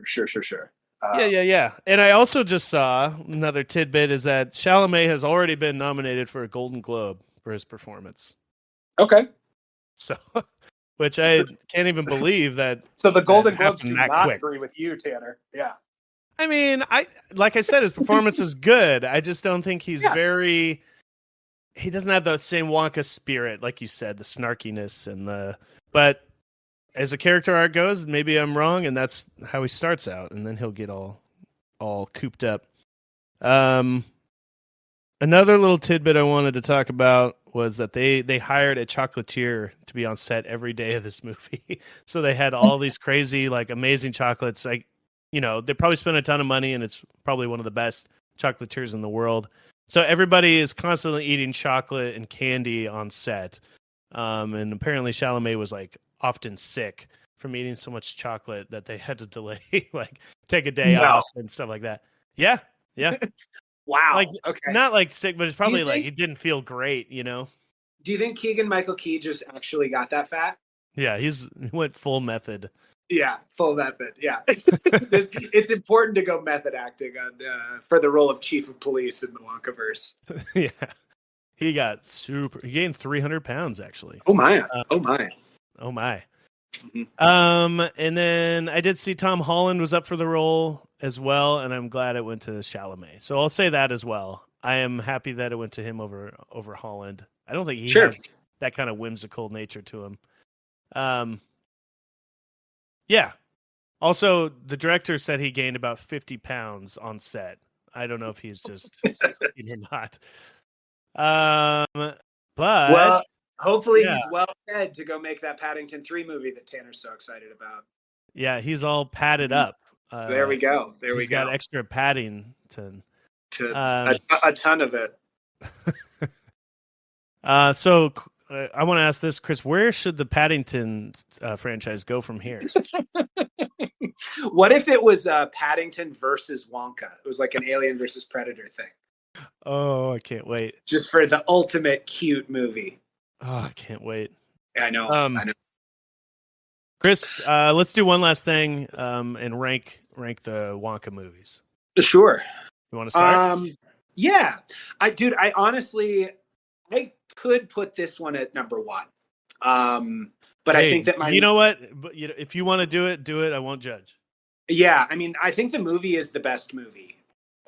But I think that the nostalgia that I have for Gene, I think it is. But I think that the Gene Wilder performance and all the nostalgia I have for the first movie, I have to put that one at one. This one is a very close two, though. And then, even though it's third, I did enjoy the Johnny Depp movie. So Yeah. I think this movie, this franchise is 3 fun movies at this point. Plus that Tom and Jerry movie you watched a little bit of. But I think all 3 of the main movies are pretty fun. But yeah, I think this one number 2, the original number 1, and Johnny Depp at 3. Why'd you have to remind me of Tom and Jerry? Oh, I forgot. I had forgotten about it. Yeah, I got the same ranking. Willy Wonka and the Chocolate Factory, Wonka, then Charlie and the Chocolate Factory. And then way Was this one down. close for you? Was this one close for you? No, okay. I wouldn't say it's close. It didn't I was kind of after the movie, it's did I like it? Did I love it? I didn't. Again, I'm very critical of stuff like this. I did think it was a good movie. I don't think it's one of my favorite movies ever or anything. Oh, no. And I would say the first one is one of my favorite childhood memory movies ever. So it wasn't close, but I think it's going to be hard for people of our movie. generation to pick anything but the first one. Yeah, exactly. Yeah. Yeah, and I didn't love the Tim Burton one as we talked about. So, but it was a fun watch. So that's my ranking there. Cool. Way down at the bottom, we got Tom and Jerry, and Willy Wonka and the Chocolate Factory. Yeah. So that's that. Any other tidbits you want to talk about here, Chris? Before I've got a little bit of milk. Are we holding off on that? No. Do you have any this week? Yeah. Okay. Well, let's see. I read the other Charlie Bucket book. So Roald Dahl had written 2 Charlie Bucket and Willy Wonka books, and then he had written the first chapter of a third one before he died. So the second book is called Charlie and the Glass Elevator, or maybe Willy Wonka and the Glass Elevator. And it is pretty fucking bonkers. I don't think we're going to get a movie about this book anytime soon.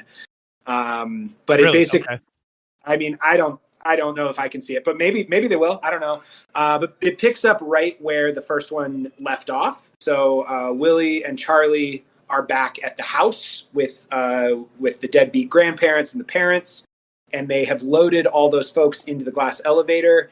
And then instead of flying straight back to the factory, are you ready for all this? Because it's fucking crazy. Yeah, let's go. Okay, great. They take the elevator into orbit. So they are orbiting Earth. And also the United States has built a space hotel. So there is a giant floating hotel that's a satellite with 500 rooms, and then a commuter capsule where all the people who work at the floating satellite hotel will commute in by spaceship to be bellhops and like pastry chefs and all that. You with me so far? I'm with you. I mean, I'm just imagining Chalamet doing all this, but go on. Yeah. Astronauts spot the strange glass elevator and think that they're there to start a war. And so the president of the United States gets involved, and his name is fantastic. Let me find it here. Oh, what was it? Lancelot R. Gilligrass is the name of the United States president.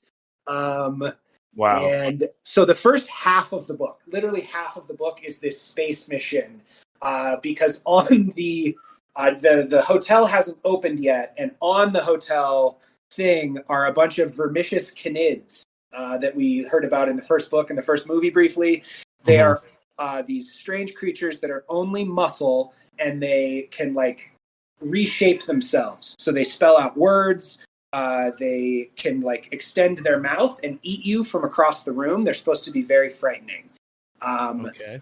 And they're very vermicious, you mean? They're very vermicious, yes. And so to escape the vermicious canids, the glass elevator tows the commuter capsule with all the workers on it back into orbit, and the vermicious canids follow and burn up in the atmosphere, so they kill all the vermicious canids.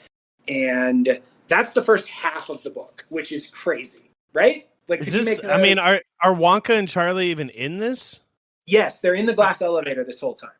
But are they are they in these scenes you're talking about with the space hotel and the war and the canids and all that? Or they're driving around the glass elevator. Okay. Through most of this, yeah, and they go on. And then so like these are other scenes with other characters doing things, right? Or are they part of these scenes? No, they're the main thing. Okay. Through all of this, yeah. So they go on board the space station. There's a bunch of scenes with the president. Again, Lancelot R. Gilligrass, great name. There's a couple spots that haven't aged greatly with the president doing diplomacy with China and Russia. That's not great, but different time. And let's see what else happens here. So then they get back to the factory at about halfway point in the book, and then most of the rest of the book is Willie has these things called what are they called? Wonka Vites. Wonka what? Wonka Vites, like the first part of vitamin. And the idea is these pills will make someone 20 years younger. And so the grandparents all take them and turn into babies because they take too many. And one of the grandparents takes so many that she becomes negative in years old. So they have to go rescue her from the minus land. There's a bunch of like age math here. Dude, it's crazy. It is like, it's really fun to read because it's the same Roald Dahl style, but it is bananas. And so they save the grandma from minus land. And then President Gilligrass invites them to the White House to thank them for saving all the workers from the space hotel. And that's the end of the book. What the fuck? Yeah, it's crazy, dude. Insane. Yeah, it's like Gremlins 2 level of wildness. Yeah. It has nothing to do with the chocolate factory or anything. Like the Oompa Loompas have a couple little things in the second half, but yeah, there's almost no chocolate. There's almost no. All the magic is like the glass elevator doing crazy stuff and all these weird characters that they meet in space. It is totally different than what we're used to after watching 3 of these movies. Unbelievable. Yeah. I was kind of thinking like, hey, maybe they should, do the next, like a remake next with Chalamet and then do the sequel next, The Great Glass Elevator.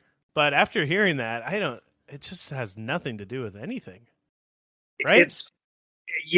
I mean, it might as well not even have Charlie or Wonka in it.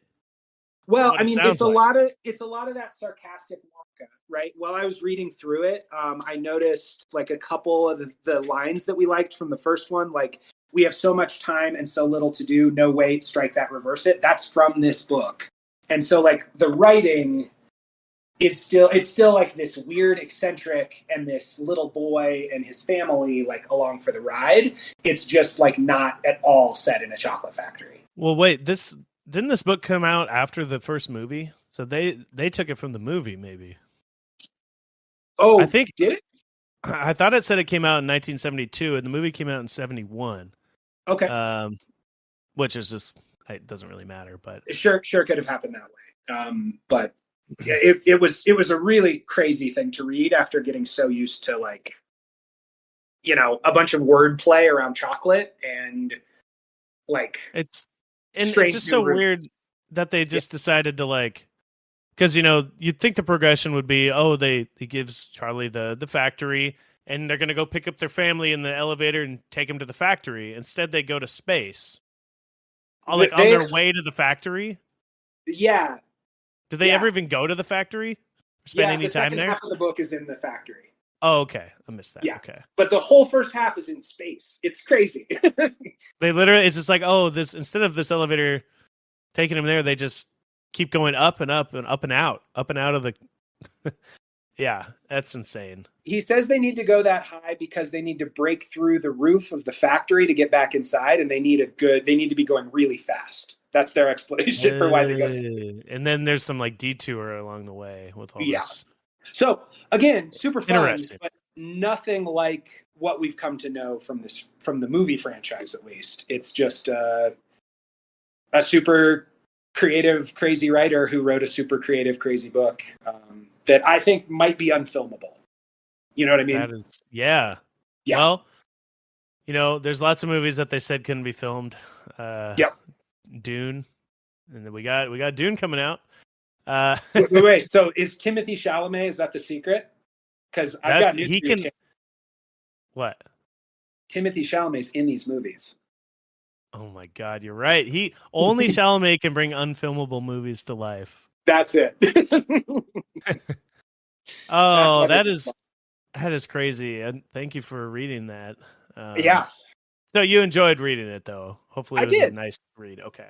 Honestly, like we're at the end of season 1, and it's been one of the parts of this project that I've really enjoyed doing. Is it's like actually helped me to learn how to read. To learn how to read, just like Willy Wonka. No, but to actually like meet reading goals. I read. Yeah. I read 2 books for RoboCop. I read a book for.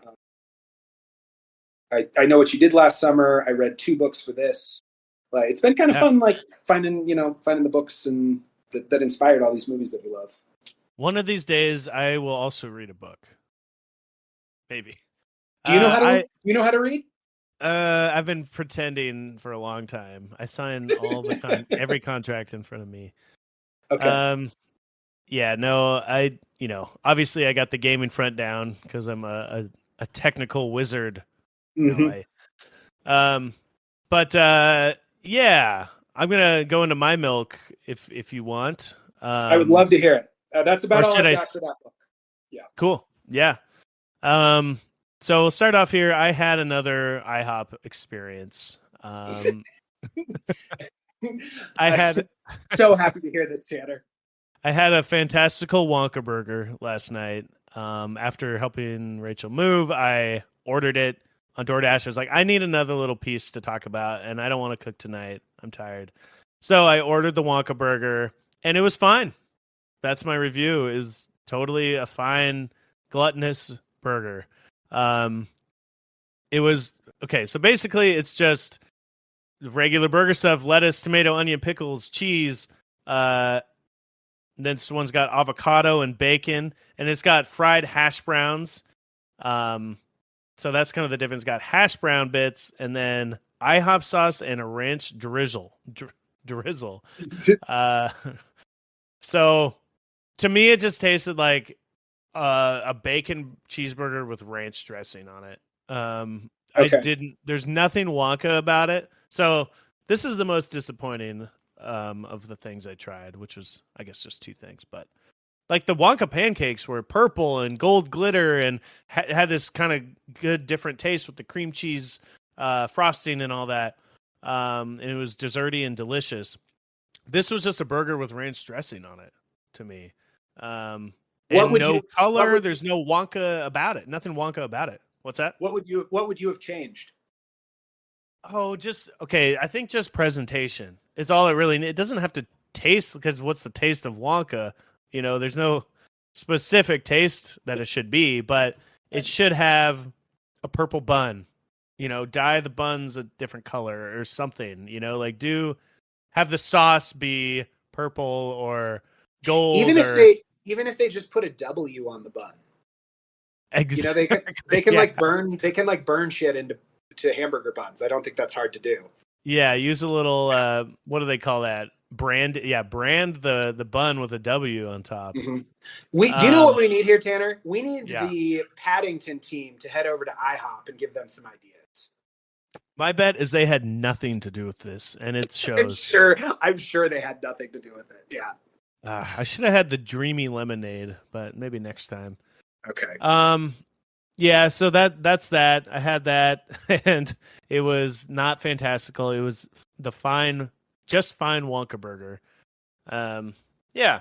And then my last bit of milk here is I did play the Charlie and the Chocolate Factory video game adaptation for the GameCube. Came out in Nintendo GameCube came out in 2005. Okay. Universally panned by critics and fans alike. People hated this game when it came out.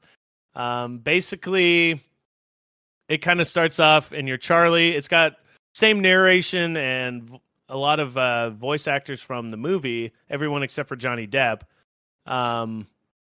And it just tells the same story. Basically, you start off, you're chasing money through the streets of Wonkaville or whatever it's called. Okay. And you're just literally chasing like a $10 bill around town. And then you go into the factory and that's it. You get some cutscenes. And then every little bit after this is a specific, like you're doing the Augustus Gloop part and you're trying to move him through the tube to get him out of the tube. And so there's all these different sections of like, you got to do these things to like shoot him further and further through the tube. Right. And you do that with each character. I didn't finish the game or anything, but I got all the way through the Augustus Gloop part.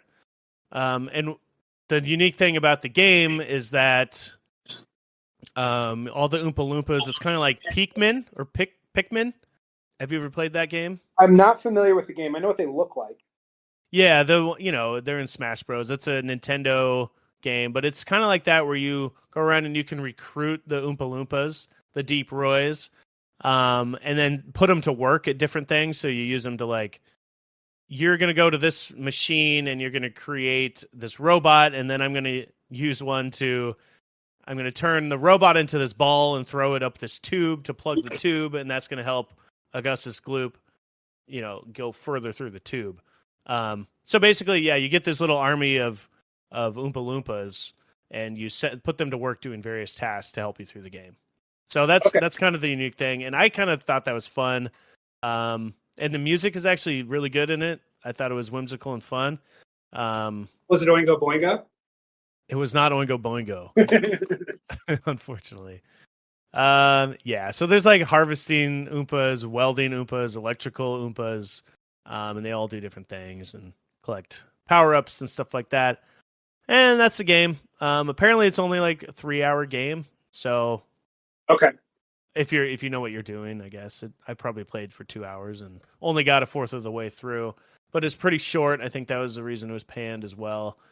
But yeah, that's that. I played it, and you can watch me play it on our YouTube once I get that up. And that's all I got. I think we exhausted the franchise. Yeah.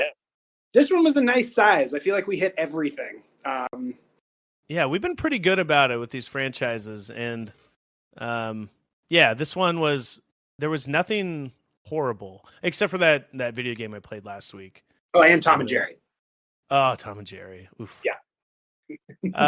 Which was just unnecessary, really. That's the right word for it. Just completely superfluous, like so unnecessary. Yeah. But that's what happens in a franchise, I guess. We'll see where it goes from here. Chris, you want to say anything else about this before we move on and kind of wrap up the season? I think I'm all wonked out, Tanner. Yeah, me too. Quick reminder to listeners: make sure you pop over and take our survey for the new Wonka movie. even if you haven't seen it, we'll have some bits and some jokes to joke along with. And we're going to take a little Christmas break here. Yeah, a little holiday break. Mm-hmm. I think, do the survey. We're going to try to get together. I'm going to at least put out some kind of wrap-up survey or post-season wrap-up. Maybe have an episode. We'll kind of talk that over. And then we'll be back next year with some more stuff, some more franchises. And then we'll read those responses maybe on that wrap-up episode if we do that. That sounds great. Otherwise, yeah, we'll see you when we see you. If you're liking the show, please, rate it, subscribe, and all that. Let us know that you don't want us to take any breaks ever again because you just love us so much, and make us feel really good, please. Yeah, maybe we'll get to where we're doing an episode every day. Maybe that's the goal. Every fucking day. Oh, well, if it was bringing in the money, I would milk this franchise. There it is. I know. Chris, it was a great season. I just want to say thank you for, being a part of this, and I'm having a really good time doing it. It makes my week every time. Yeah. And it's fun getting responses and having people listen. That's an exciting little dopamine boost, Absolutely. And likewise, Tanner, it's been really fun getting to talk to you every week about movies. It's great. So Merry Christmas to you, and Merry Christmas to everybody out there. And we'll see you in 2024. All right. Bye. Bye.